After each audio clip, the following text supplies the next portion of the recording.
I finally got a full-time job!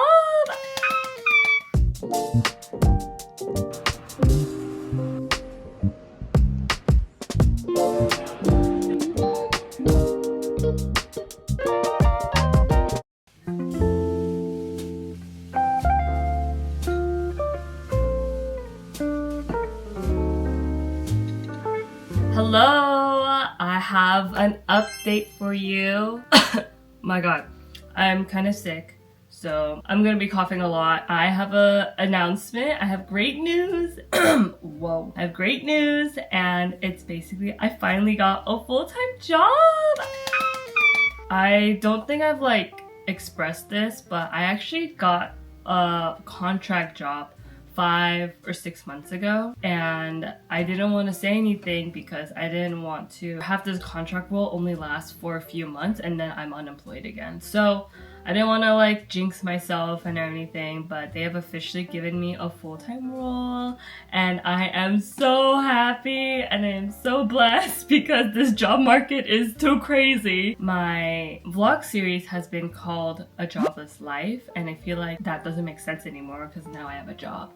And so I was thinking about a new title and I was like, maybe I should call it Out of Office. I feel like my demographics already know this, but just in case, when you work at a company and you want to call out for vacation or something, you create an event or you let everyone know and you are officially out of office. And so nobody bothers you and nobody contacts you, hopefully, while you're on vacation or even when you're sick. And so I feel like that title kind of reflects the vlog where, you know, it kind of correlates to my employed corporate slave life that I love, by the way, and I want to still vlog that's outside my life. So this is my out of office series. Yeah! Anyways, now that I have a job and I have money, I really want to start a hobby. I spent 2024 kind of sitting on my screen all day, and it's either I was job applying, doing my contract job, or editing, and I kind of want something to do away from that. So you can kind of see it here. I've actually picked up knitting. This is my progress so far. I literally started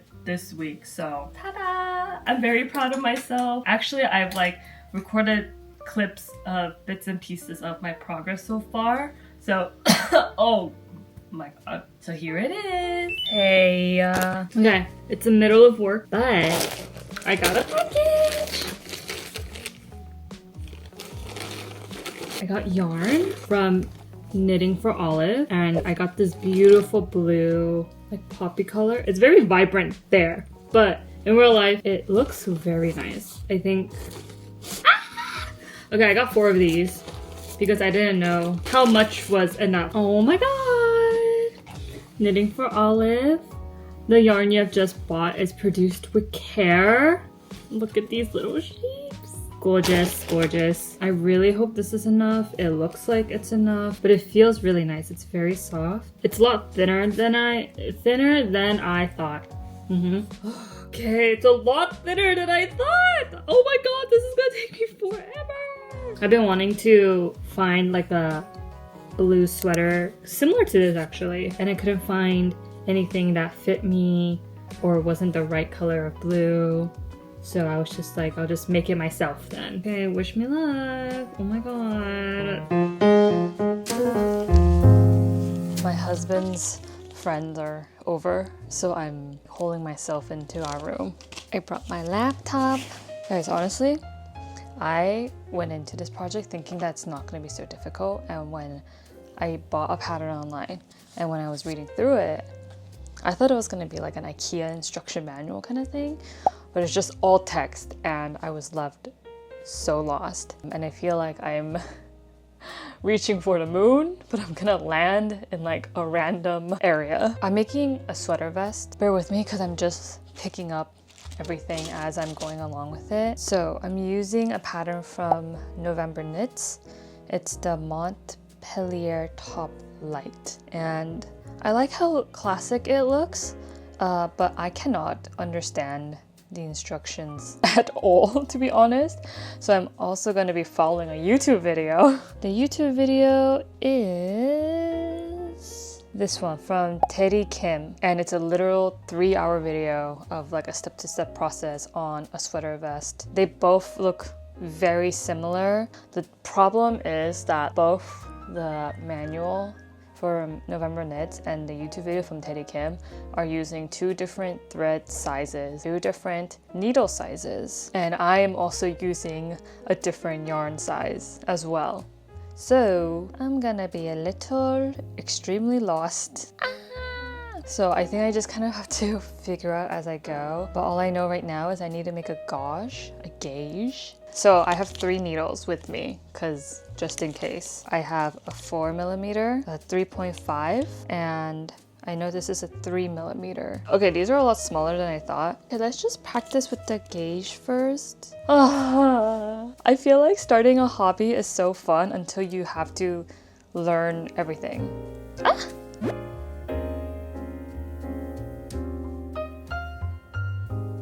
with this.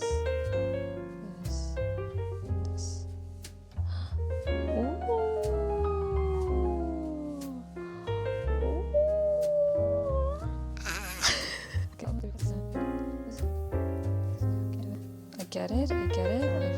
I'm sweating. This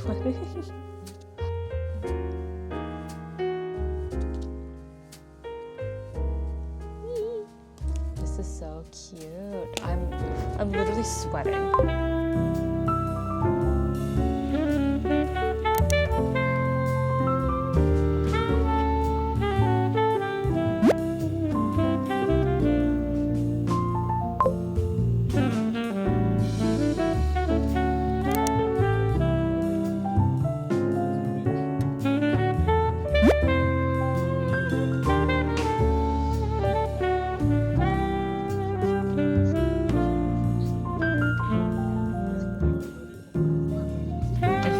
Making my gauge last night. It's tiny, but look at it. Wow. This felt like witchcraft to me because of all the twisting and turnings my fingers had to do to make it even work. Even creating this border so that I have like this nice stockinette stitch section. I didn't know that there was a different method. And also, I didn't realize how small I'm going, like how tight these knits are gonna be or how small these yarns are. I already bought the yarn. I must dedicate myself to this. It's not perfect. If I look at under the light, there's definitely places that's more looser. Are you impressed? Are you proud of me? Look, so cute. And now I have to do the math. I can't believe I'm doing math for this. I didn't realize I needed to do calculations and everything. Trying to figure out what I need. How many stitches do I need? I also blocked this, by the way. Just imagine this as a vest. I don't know how long this is gonna take me, but it's gonna be a long ass project. So you know how I mentioned that I was going to be following 2 different instruction guides? One is by November Knits and the other one is by Teddy Kim. Well, I realized that Teddy Kim has a different back design that I don't really have the mental capacity to understand, and so I have decided to scrap both options. I found this other video by Kim Tae-ge. This video is also fully Korean, no subtitles, no nothing, but at least having a video makes it so much easier for me to visually see what she's doing, even though I have no idea what she's talking about. 5 centimeters. This also took like 4 to 5 hours. So definitely a lot faster than when I was doing my little pouch thing. But my hands hurt. My back's kind of hurting. My eyes. Oh my god.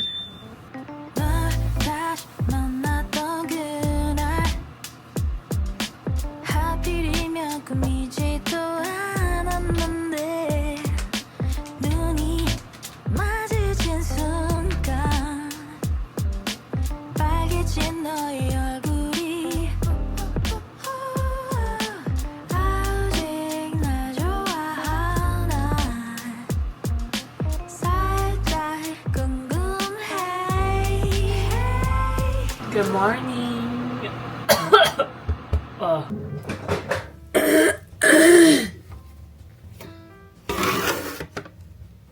I am a little sick. So actually today is my 1-year wedding anniversary. So we're going out today to kind of celebrate it. Our big thing is dinner tonight. We are eating at a restaurant called 11 Madison today. It's a 3-star Michelin restaurant, and it's been something that we've been wanting to try for maybe like 10 years at this point. So we figured, oh, like might as well just go all out for the first year of marriage. And so that is why for this year we didn't do any gifts because we're gonna spend all our money on this restaurant. Super excited. 11 Madison is a vegan restaurant actually. It used to be like a normal 3-star Michelin restaurant that served a variety of food, but they decided to change to a vegan cuisine instead. So I'm very interested. Josh and I aren't vegan or anything, but good food is good food, you know? I actually did get him a little something though. I got him a little card, and actually the funny thing is normally I'm the one who always forgets to get a card in like a special occasion. So I was really determined on getting a card for this one. I actually showed him the card yesterday because I was knitting and I needed a pen. So I asked Josh to get me a pen, but the card was where the pens were, and so I was like, oh wait, no, just don't look there. And he was like obviously so sus. He was like, what's there? And so I just showed him ahead of time. Come on. 손?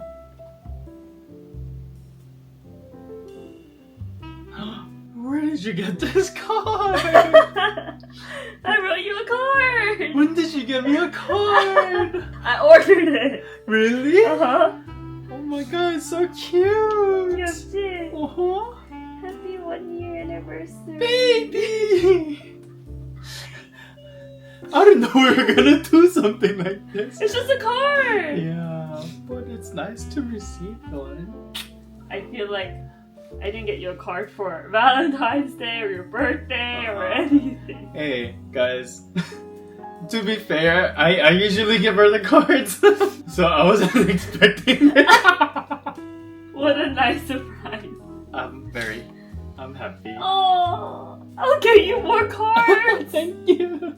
So I was thinking, while I'm doing my makeup and getting ready, I want to talk about what marriage is like, because I feel like I haven't talked about it, of how being married is and everything. So what perfect way to kind of talk about it at the 1-year anniversary, right? I think the first question most people ask me is, how is being married? And so nothing really changed too much in terms of like relationship dynamic, as it should. So Josh and I actually lived together before we got married, and so we have a very unique situation because we actually live with Josh's parents. So I live with my in-laws, and I love living with my in-laws. They're all wonderful people. They're very easy to live with, and that's why I've been living with them for maybe like 3 years at this point. It does kind of feel like we're not fully experiencing like a married life because it's just different. It's a different dynamic.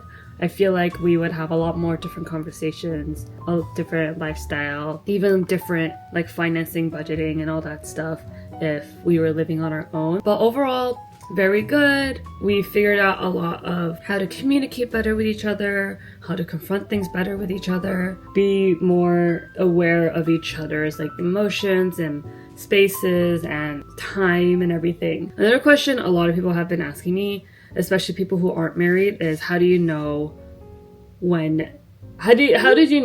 that this person was the right person to get married to? And honestly, there's no answer to that because it's all based on how you feel about the relationship you're in. It's all about, do you feel safe with the partner that you're with?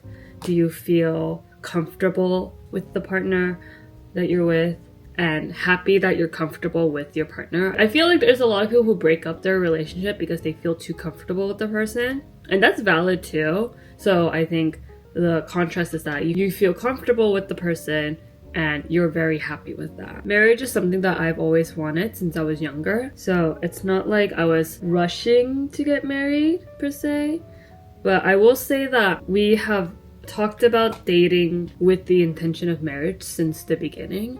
So it's not like it was a surprise that we wanted to marry each other or anything. It's just a matter of how long could we save up money for, and that kind of stuff, like logistical things. But I never really questioned it emotionally because that's kind of what I expected to go into when we started the relationship. But just because you think like that doesn't mean that you have to commit fully. Like if your partner is not what you have hoped for after dating them over a few years, like a breakup is still an option. I'm gonna try my best to be in the relationship, but if it's not gonna work out, then it's not gonna work out, and that's fine too. And so I think what made me feel very confident to marry Josh is actually how he handles negative conflicts. I think, you know, growing up, I had a dad who was very non-confrontational, and I think I need somebody who can talk to me. I need somebody who is not prideful in apologizing. I want somebody who wasn't prideful in admitting when they're wrong, and I wanted somebody who can be empathetic about hard situations like that. I also really cared about family dynamics. Personally, I feel like how your partner treats their family, it could be a reflection of how they could treat you. That's something I heard a long time ago and it stuck in my mind. It's been something I've paid attention to since the beginning. And Josh has a really great relationship with his parents. Not saying that they don't have a good relationship, it's like a deal breaker, but it's just something that I've noticed and something that I've paid attention to. With those two being like my main things, and seeing those qualities being reflected on Josh, I felt like, oh, I can feel like we can get married, and I can feel confident in future arguments and uncomfortable situations. And this is with like all including like, you know, your partner is already kind, your partner is already like funny and like whatever, like all the normal quality traits that you want in a partner. Besides all that, it's kind of like my core values as of what I want as a partner kind of thing. What are some challenges in a marriage? The challenges for Josh and I have always been figuring out how to react to confrontation. So obviously when you ask, oh, what is one of the most important things in a relationship? Almost everyone is gonna say communication, but I think there is more to that. Communication is extremely, extremely important, but what's also important is how you react to that communication. It's also important how you communicate too. Like if I am confronting Josh and I'm like, I don't like how you did this. No, that's not a good way to confront, because then they're gonna be like shocked and they're gonna be offended and they're gonna be on defense. So it's really, really important how you communicate your thoughts. It's important how you communicate your concerns, but it's also important to see how that person reacts to your communication. One thing is that Josh is a very patient person, but he takes a long time to kind of process information. So what frustrated me in the beginning was how long he took to process, and it took me a while to understand that we have different processing styles. So I'm the type that needs to talk about it. I need to like be asked questions, kind of like brainstorming together, but Josh is the opposite, where he needs time by himself to really think things through, and that's totally understandable, but there are flaws in that as well to me personally, where I feel like if you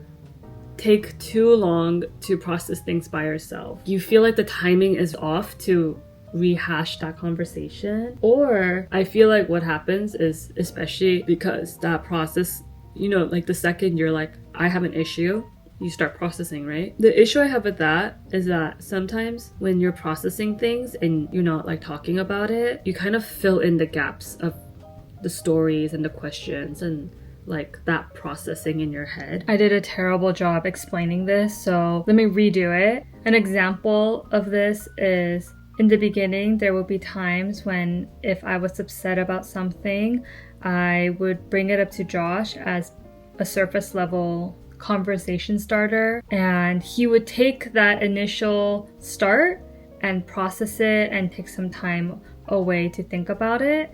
But there was no conversation, there was no back and forth of why I felt like that, how did it lead up for me to be upset about it, and how long I was holding it in for. So this is information that he didn't know yet because we just didn't have that conversation. So then when he would initially take the first statement and go process it, he's kind of filling in the blanks for everything.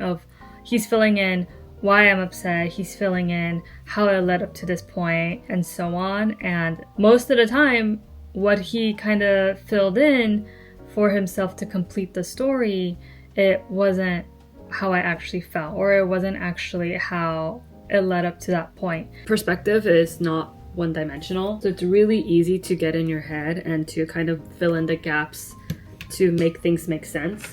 And I don't think that's really fair for the other party.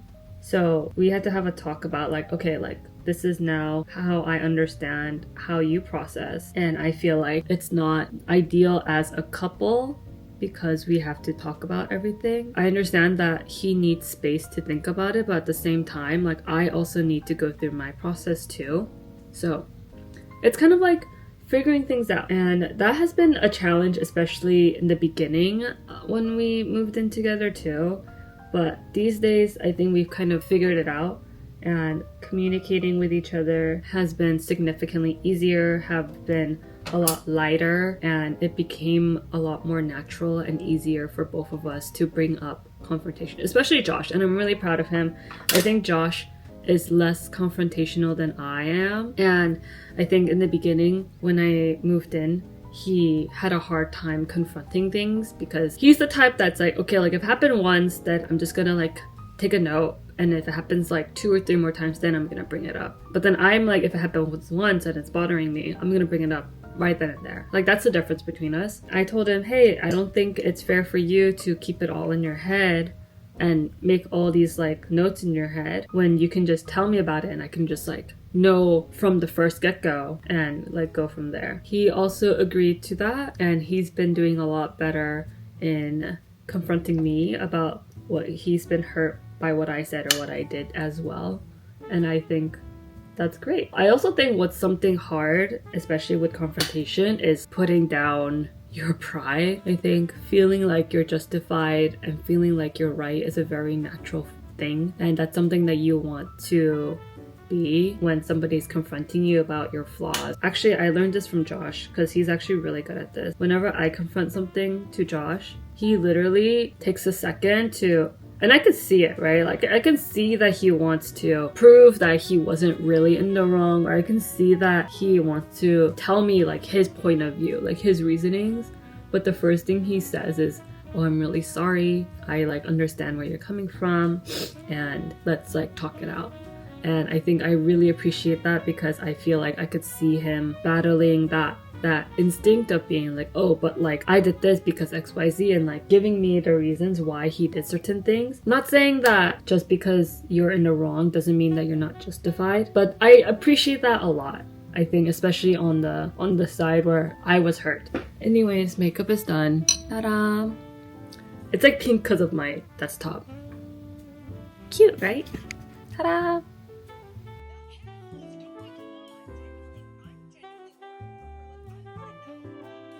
Here's the full outfit. Ta-da! Now I get to take the entire... Oh, you guys won't be able to hear me as well. We have a lot of time to kill. Our main thing today is dinner, which is at the 11 Madison restaurant. Wow. We're on Madison Ave right now. Oh. It's right down here. Oh, wow. Yeah. Well, we have to be here at 6. So, in the meantime, since it's like currently 2, we have 4 hours to kill. We're gonna go visit the Morgan Library. It's just a place that we've been wanting to go to. Yeah, it's founded by J.K. Morgan.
excited, babe.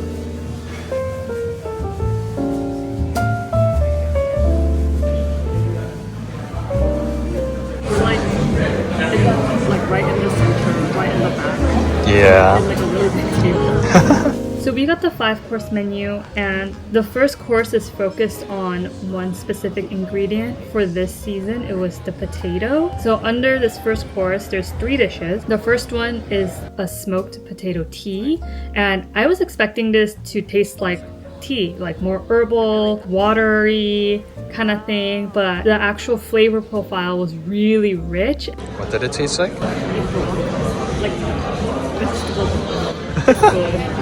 The next 2 dishes came in together. The dish in the center is the fried potato with horseradish and dill, and the one right in front of us is actually a potato and turnip salad with sea fennel. We tried the potato and turnip salad first, and I really liked it because it felt so light. The texture was really balanced. The potato was not too soft. It wasn't like mashed potatoes or anything, but it was soft enough where the turnip was definitely much more crunchier. And I don't know what sea fennel is, but it had this nice vibrant flavor that was almost citrusy. The fried potato was very crunchy. It had this texture that I was not expecting. I think there was some fillings in the center. I still don't know what it is, to be honest. I think it's like mushrooms or something, but there was this very like chewy texture that was quite enjoyable. It's good. They brought up this brioche bun with onion butter. They said that this was an elevated croissant, and it really is. It was just so soft and so buttery, and the butter was also very flavorful as well.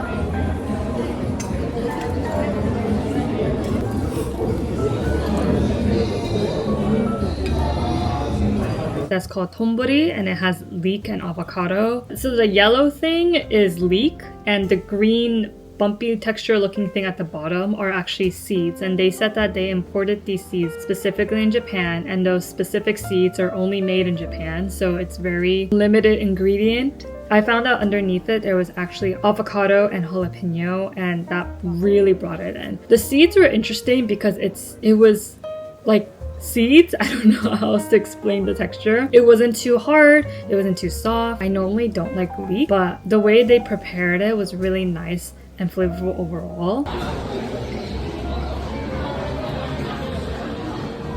It's beautiful. This one is the aged tashi tofu bowl, and it has Brussels sprouts and sesames with Thai basil and dashi broth, and this is honestly both of our favorite dishes. It was so warm and so cozy. I just also love dashi broth in general, so this was a very comforting food for me. The next one is a shiitake mushroom rice bowl with mint and radish on the side. And this kind of reminded me of like a pretty standard Korean dish. It kind of looked like a Korean dish too. The mushrooms were really soft, really fragrant, and in between the mushroom and the rice, there was this cream. I don't know what that cream was. It felt very yuzu-y to me. Maybe it's the mint, but it wasn't a strong mint flavor. This dish, I don't know why, it just felt very familiar. Maybe it felt like Asian to me, like Korean. Lastly, we have the desserts. So there's 2 things. So the one in front of us is this chocolate cookie with orange fillings or marmalade in it, and the cookie was super light and super crunchy. It was really easy to bite through actually, and in the middle there was that orange marmalade with chocolate inside it. It was really sweet and tangy at the same time. I'm so full. Frozen mandarin, so it's the mandarin peel, and they put on top was flavored ice, and then there's the ice cream, and then there's the popping boba. So this was also really nice, very, very fruity. The mandarin really came through, and it didn't taste artificial or anything. It was really tangy, really sweet, and it really helped lighten the palate after everything that we've had. Overall, such a great experience, and yay to 1 year of marriage!